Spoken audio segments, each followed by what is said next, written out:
The dark arch that led to the witch's cave was hung with a black and yellow fringe of live snakes.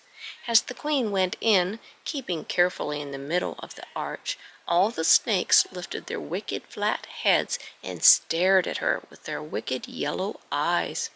You know it is not good manners to stare, even at royalty, except, of course, for cats. And the snakes had been so badly brought up that they even put their tongues out at the poor lady. Nasty, thin, sharp tongues they were, too. Now the queen's husband was, of course, the king, and besides being a king, he was an enchanter, and considered to be quite at the top of his profession, so he was very wise, and he knew that when kings and queens want children, the queen always goes to see a witch.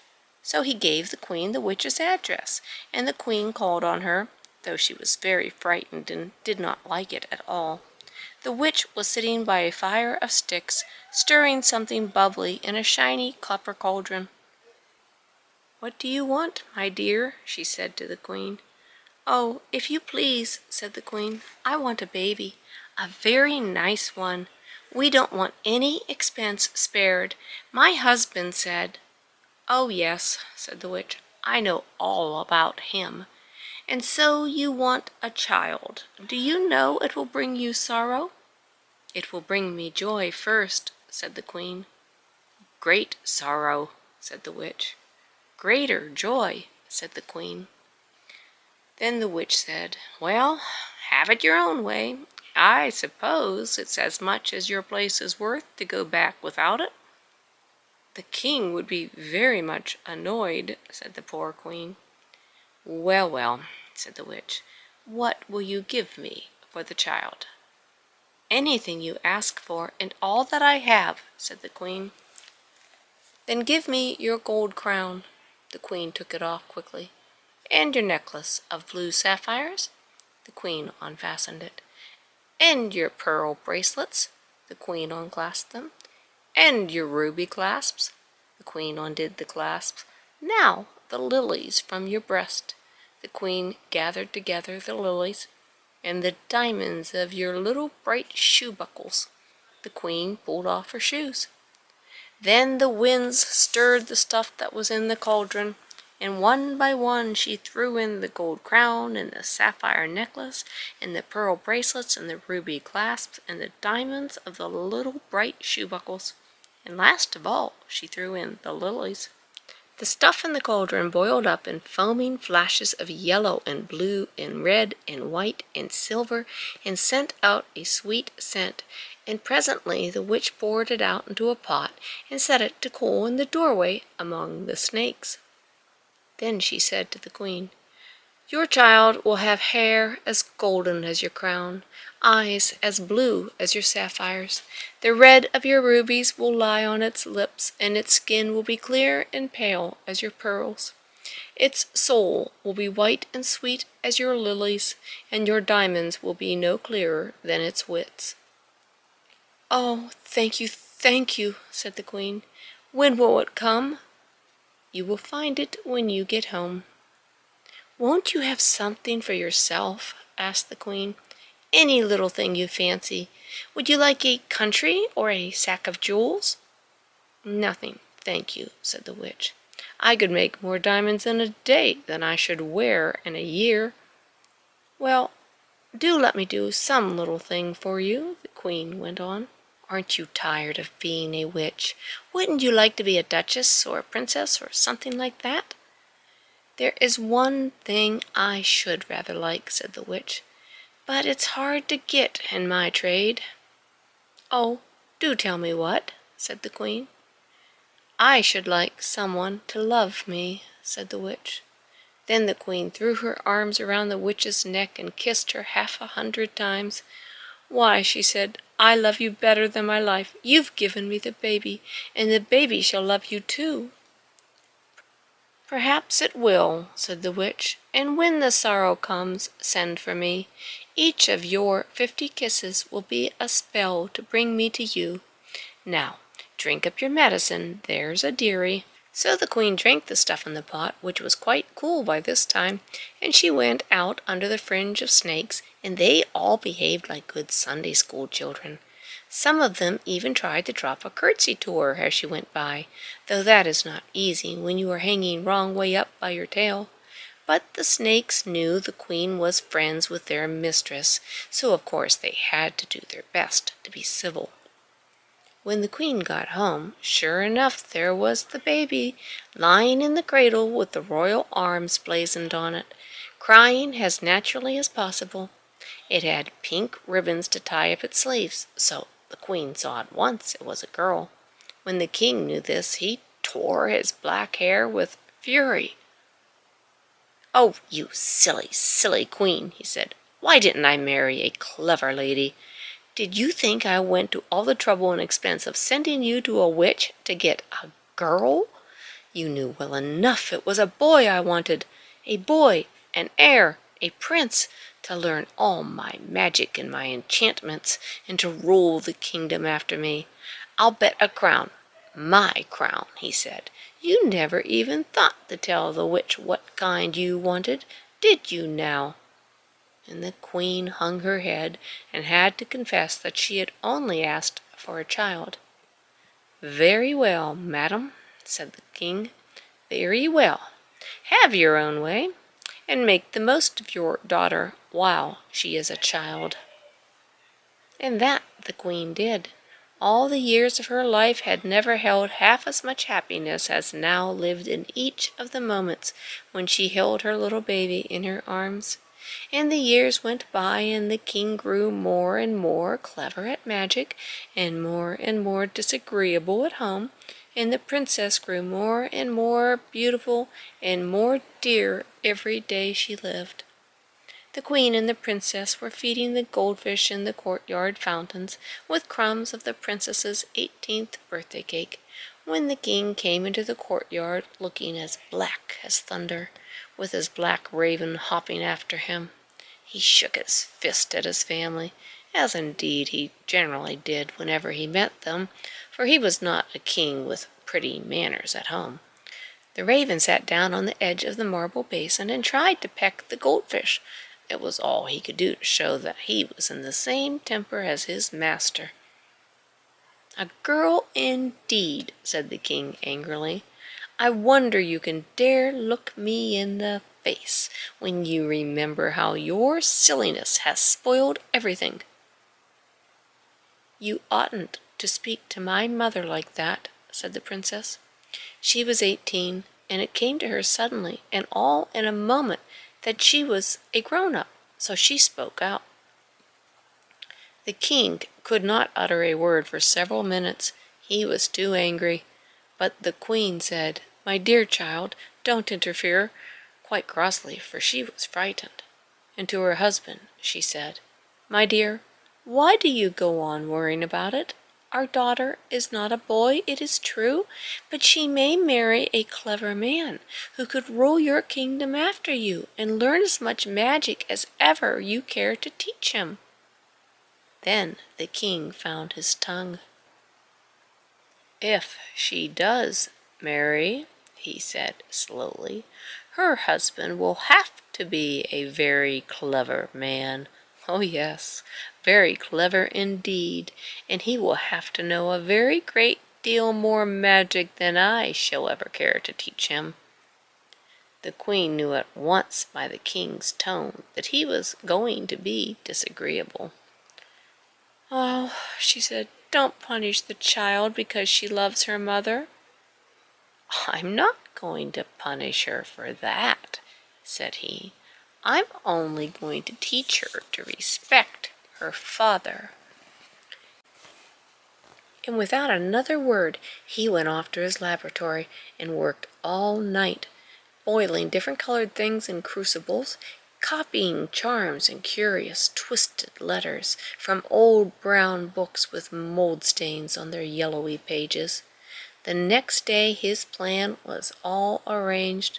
He took the poor princess to the Lone Tower, which stands on an island in the sea, 1,000 miles from everywhere. He gave her a dowry and settled a handsome income on her. He engaged a competent dragon to look after her, and also a respectable griffin whose birth and upbringing he knew all about. And he said, "Here you shall stay, my dear, respectful daughter, till the clever man comes to marry you. He'll have to be clever enough to sail a ship through the 9 whirlpools that spin around the island, and to kill the dragon and the griffin. Till he comes, you'll never get any older or any wiser. No doubt he will come soon. You can employ yourself in embroidering your wedding gown. I wish you joy, my dutiful child." In his carriage, drawn by live thunderbolts, thunder travels very fast, rose in the air and disappeared, and the poor princess was left with the dragons and the griffins on the island of the 9 whirlpools. The queen, left at home, cried for a day and a night. Then she remembered the witch and called to her, and the witch came, and the queen told her all. "For the sake of the twice 25 kisses you gave me," said the witch, "I will help you. But it is the last thing I can do, and it is not much. Your daughter is under a spell, and I can take you to her. But if I do, you will have to be turned to stone, and to stay so till the spell is taken off the child." "I would be stone for 1,000 years," said the poor queen, "if at the end of them I could see my dear daughter again." So the witch took the queen in a carriage drawn by sunbeams, which travel more quickly than anything else in the world, much quicker than thunder. And so away and away to the lone tower on the island of the 9 whirlpools. And there was the princess, sitting on the floor in the best room of the lone tower, crying as if her heart would break, and the dragon and the griffin were sitting primly on each side of her. "Oh, mother, mother, mother!" she cried, and hung around the queen's neck as if she would never let go. "Now," said the witch, when they had all cried as much as was good for them, "I can do 1 or 2 other little things for you. Time shall not make the princess sad. All days will be like one day till her deliverer comes. And you and I, dear queen, will sit in stone at the gate of the tower. In doing this for you, I shall lose all my witch's power. And when I say the spell that changes you to stone, I shall change with you, and if ever we come out of the stone, I shall be a witch no more, but only a happy old woman." Then the 3 kissed one another again and again, and the witch said the spell, and on each side of the door there was now a stone lady.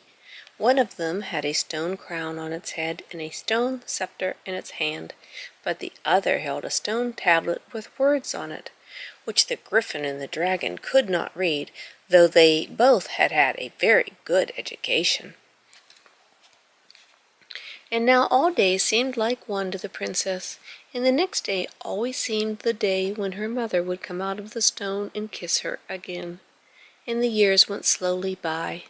The wicked king died, and someone else took his kingdom, and many things were changed in the world. But the island did not change, nor the 9 whirlpools, nor the griffin, nor the dragon, nor the 2 stone ladies. And all the time, from the very first, the day of the princess's deliverance was coming, creeping nearer and nearer and nearer. But no one saw it coming except the princess, and she only in dreams. And the years went by in 10s and in 100s, and still the 9 whirlpools spun around, roaring in triumph the story of many a good ship that had gone down in their swirl, bearing with it some prince who had tried to win the princess and her dowry. And the great sea knew all the other stories of the princes who had come from very far, and had seen the whirlpools, and had shaken their wise young heads and said, "'Bout ship!" and gone discreetly home to their nice, safe, comfortable kingdoms. But no one told the story of the deliverer who was to come, and the years went by. Now, after more scores of years than you would like to add up on your slate, a certain sailor boy sailed on the high seas with his uncle, who was a skilled skipper, and the boy could reef a sail and coil a rope and keep the ship's nose steady before the wind, and he was as good a boy as you would find in a month of Sundays, and worthy to be a prince. Now there is something that is wiser than all the world, and it knows when people are worthy to be princes. And this something came from the farther side of the seventh world and whispered in the boy's ear. And the boy heard, though he did not know he heard, and he looked out over the black sea with the white foam horses galloping over it, and far away he saw a light. And he said to the skipper, his uncle, "What light is that?" And the skipper said, "All good things defend you, Nigel, from sailing near that light. It is not mentioned in all charts, but it is marked in the old chart I steer by, which was my father's father's before me, and his father's father before him. It is the light that shines from the lone tower that stands above the 9 whirlpools. And when my father's father was young, he heard from the very old man, his great-great-grandfather, that in that tower an enchanted princess, fairer than the day, waits to be delivered. But there is no deliverance, so never steer that way. Think no more of the princess, for that is only an idle tale. But the whirlpools are quite real." So, of course, from that day Nigel thought of nothing else. And as he sailed hither and thither upon the high seas, he saw from time to time the light that shone out to sea across the wild swirl of the 9 whirlpools. And one night, when the ship was at anchor and the skipper asleep in his bunk, Nigel launched the ship's boat and steered alone over the dark sea toward the light. He dared not go very near till daylight should show him what, indeed, were the whirlpools he had to dread. But when the dawn came, he saw the lone tower standing dark against the pink and primrose of the east, and about its base the sullen swirl of black water, and he heard the wonderful roar of it. So he hung off and on all that day and for 6 days besides. And when he had watched 7 days, he knew something. For you are certain to know something if you give for 7 days your whole thought to it, even though it be only the first declension, or 9 times table, or the dates of the Norman kings. What he knew was this, that for 5 minutes out of the 1,440 minutes that make up a day, the whirlpools slipped into silence while the tide went down and left the yellow sand bare. And every day this happened, but every day it was 5 minutes earlier than it had been the day before. He made sure of this by the ship's chronometer, which he had thoughtfully brought with him. So on the 8th day, at 5 minutes before noon, Nigel got ready. And when the whirlpools suddenly stopped whirling and the tide sank, like water in a basin that has a hole in it, he struck to his oars and put his back into his stroke, and presently beached the boat on the yellow sand. Then he dragged it into a cave and sat down to wait. By 5 minutes and 1 second past noon, the whirlpools were back and busy again, and Nigel peeped out of his cave. And on the rocky ledge overhanging the sea, he saw a princess as beautiful as the day, with golden hair and a green gown, and he went out to meet her. "I've come to save you," he said. "How darling and beautiful you are!" "You are very good, and very clever, and very dear," said the princess, smiling and giving him both her hands. He shut a little kiss in each hand before he let them go. "So now, When the tide is low again, I will take you away in my boat." "But what about the dragon and the griffin?" asked the princess. "Dear me," said Nigel, "I didn't know about them. I suppose I can kill them?" "Don't be a silly boy," said the princess, pretending to be very grown up, for though she had been on the island time only knows how many years, she was just 18, and she still liked pretending. "You haven't a sword or a shield or anything. Well, don't the beasts ever go to sleep?" "Why, yes," said the princess, "but only once in 24 hours, and then the dragon is turned to stone. But the griffin has dreams. The griffin sleeps at tea time every day, but the dragon sleeps every day for 5 minutes, and every day it is 3 minutes later than it was the day before." "What time does he sleep today?" asked Nigel. "At 11, said the princess. "Ah," said Nigel, "can you do sums?" "No," said the princess sadly, "I was never good at them." "Then I must," said Nigel. "I can, but it's slow work, and it makes me very unhappy. It'll take me days and days." "Don't begin yet," said the princess. "You'll have plenty of time to be unhappy when I'm not with you. Tell me about yourself." So he did, and then she told him all about herself. "I know I've been here a long time," she said, "but I don't know what time is, and I'm very busy sewing silk flowers on a golden gown for my wedding day, and the griffin does the housework. His wings are so convenient and feathery for sweeping and dusting, and the dragon does the cooking. He's hot inside, so of course it's no trouble to him, and though I don't know what time is, I'm sure it's time for my wedding day because my golden gown just wants one more tiny white daisy on the sleeve and a lily on the bosom, and then it will be ready." Just then they heard a dry rustling clatter on the rocks above them and a snorting sound. "It's the dragon," said the princess hurriedly. "Goodbye. Be a good boy. Get your sums done."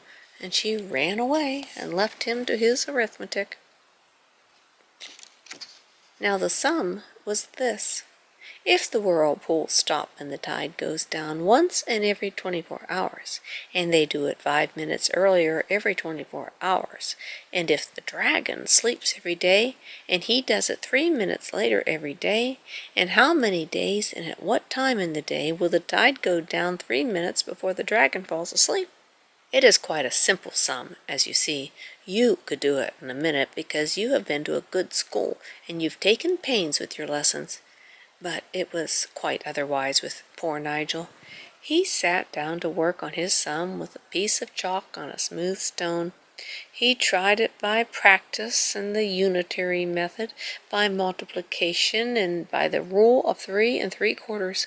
He tried it by decimals and by compound interest. He tried it by square root and cube root. He tried it by addition, simple and otherwise. He tried it by mixed examples and vulgar fractions. But it was all of no use.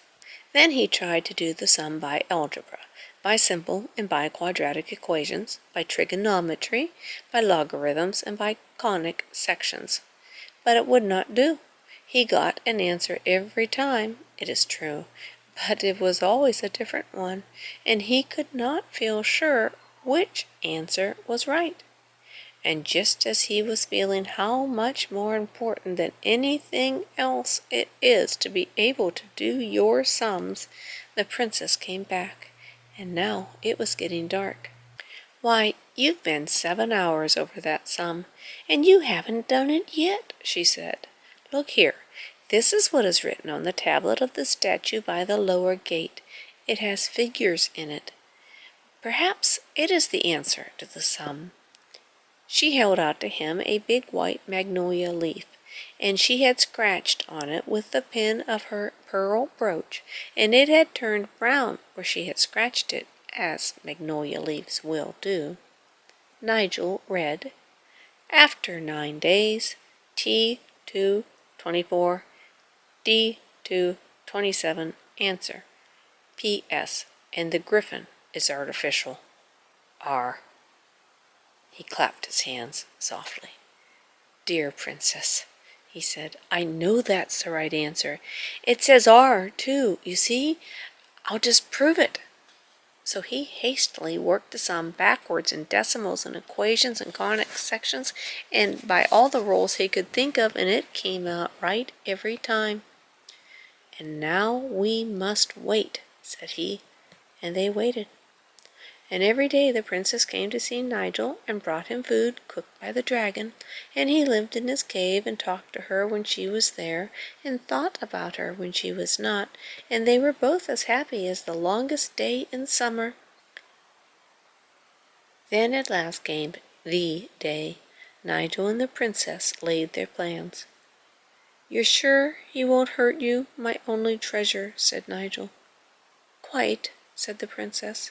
I only wish I were half as sure that he won't hurt you.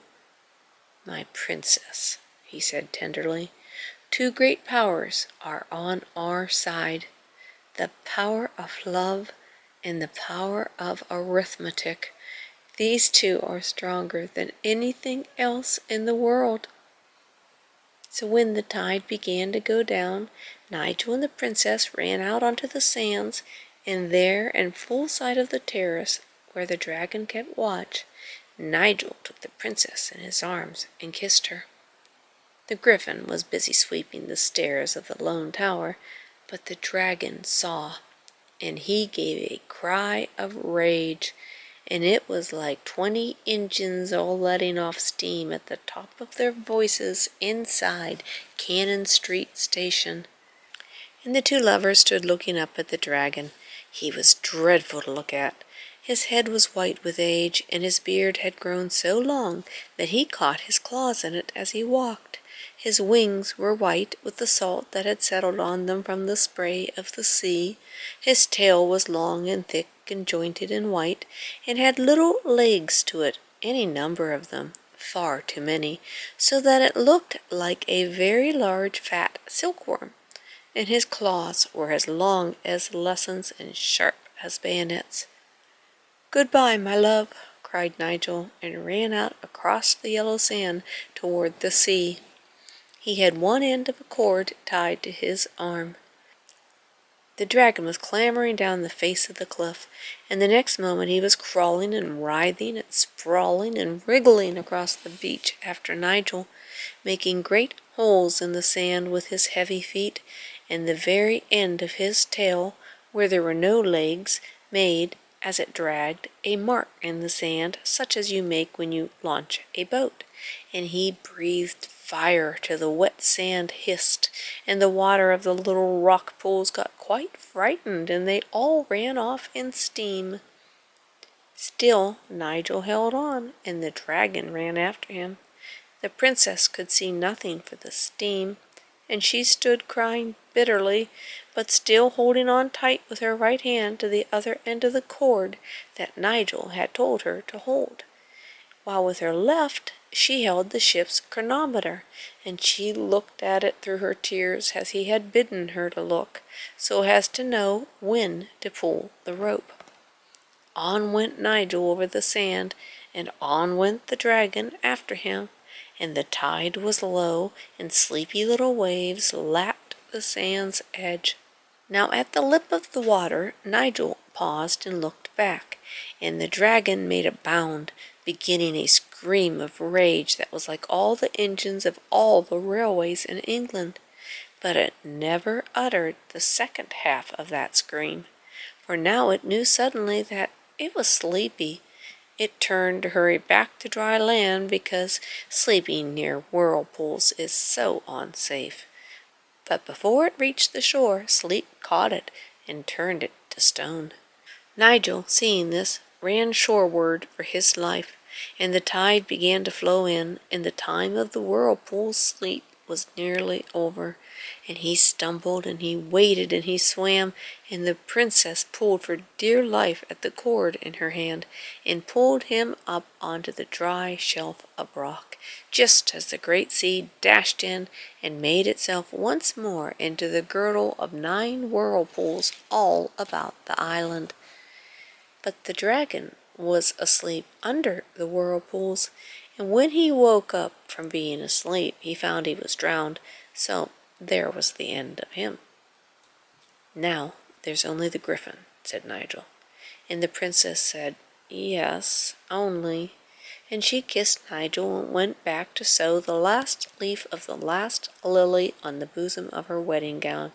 She thought and thought of what was written on the stone about the griffin being artificial. And the next day she said to Nigel, "You know, a griffin is half a lion and half an eagle, and the other two halves, when they're joined, make the leogriff. But I've never seen him, yet I have an idea." So they talked it over and arranged everything. When the griffin fell asleep that afternoon at tea time, Nigel went softly behind him and trod on his tail, and at the same time the princess said, "Look out! There's a lion behind you!" And the griffin, waking suddenly from his dreams, twisted his large neck around to look for the lion, saw a lion's flank, and fastened its eagle beak into it. For the griffin had been artificially made by the king's enchanter, and the two halves had never really got used to each other. So now the eagle half of the griffin, who was still rather sleepy, believed that it was fighting a lion, and the lion part, being half asleep, thought it was fighting an eagle, and the whole griffin, in its deep drowsiness, hadn't the sense to pull itself together and remember what it was made of. So the griffin rolled over and over, one end of it fighting with the other, till the eagle end pecked the lion end to death, and the lion end tore the eagle end with its claws till it died. And so the griffin that was made of a lion and an eagle perished, exactly as it had been made of Kilkenny cats. "Poor griffin," said the princess. "It was very good at housework. I always liked it better than the dragon. It wasn't so hot-tempered." At that moment there was a soft, silky rush behind the princess, and there was her mother, the queen, who had slipped out of the stone statue at the moment the griffin was dead, and now came hurrying to take her dear daughter in her arms. The witch was clambering slowly off her pedestal. She was a little stiff from standing still so long. When they had explained everything over and over to each other as many times as was good for them, the witch said, "Well, what about the 9 whirlpools?" And Nigel said he didn't know. Then the witch said, "I'm not a witch any more. I'm only a happy old woman. But I know some things still. Those whirlpools were made by the enchanter king's dropping 9 drops of his blood into the sea. And his blood was so wicked that the sea has been trying ever since to get rid of it, and that made the whirlpools. Now you've only got to go out at low tide." So Nigel understood, and he went out at low tide and found in the sandy hollow left by the first whirlpool a great red ruby. That was the first drop of the wicked king's blood. The next day Nigel found another, and the next another, and so on till the 9th day, and the sea was smooth as glass. The 9 rubies were used afterward in agriculture. You had only to throw them out into a field if you wanted it plowed. Then the whole surface of the land turned itself over in its anxiety to get rid of something so wicked, and in the morning the field was found to be plowed as thoroughly as any young man at Oxford. So the wicked king did do some good after all.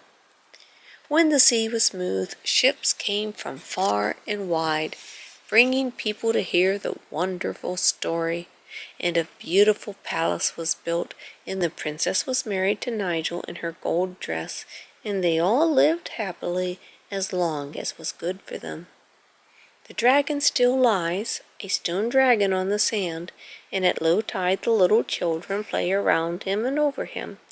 But the pieces that were left of the griffin were buried under the herb bed in the palace garden, because it had been so good at housework, and it wasn't his fault that it had been made so badly, and put to such poor work as guarding a lady from her lover.